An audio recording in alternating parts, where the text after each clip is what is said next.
అయితే డిఎంకే లేదంటే అన్నా డిఎంకే. తమిళనాడులో పోటీ అంటే ప్రాంతీయ పార్టీల నడమనే, జాతీయ పార్టీలకు అసలు సంధియరబ్బా. మనేలు పడి మనోళ్ళ చేతులనే ఉండాలి. ఢిల్లీ పార్టీలను రానియొద్దనే కట్టుబాటు ఉంటుంది అక్కడ వాళ్ళకు. ఏండ్ల సంధి ఎన్ని పార్టీలు పోటీ చేసినా ఆ రెండు తప్ప కడమ పార్టీలకు డిపాజిట్లు సుత అచ్చుడు డౌటే. కానీ ఈ కాంచెలి రాజకీయం మారబోతుందిలో.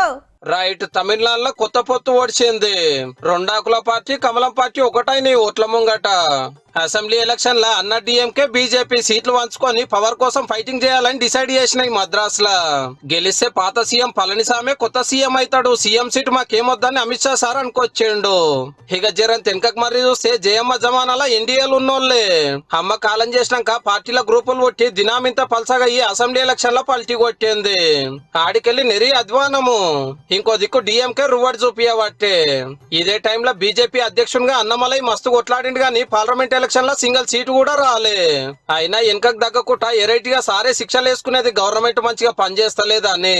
మళ్ళా హీరో విజయ్ కొత్త పార్టీ పెట్టే వరకు తమిళనాడు రాజకీయం మంచి రంజు మీదకి వచ్చింది.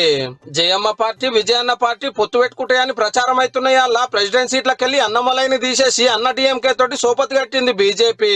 ఆ ట్రోకు ఇండియా గ్రూప్ లో డిఎంకే కాంగ్రెస్, ఈ ట్రోకు ఎన్డీఏ గ్రూప్ లో అన్న డిఎంకే బీజేపీ. నడిమిట్ల తమిళ వెట్రి కలగము. హిందీ భాష రుద్దద్దని, జనాభాను బట్టి ఎంపీ సీట్లు పెంచొద్దని, దక్షిణ భారతానికి అన్యాయం చేస్తున్నారని లొల్లి నడుస్తున్న టైం లాగి రెండు పార్టీల పొత్తుతోటి తమిళ రాజకీయం ఎట్లుంటుందో చూడాలిగా.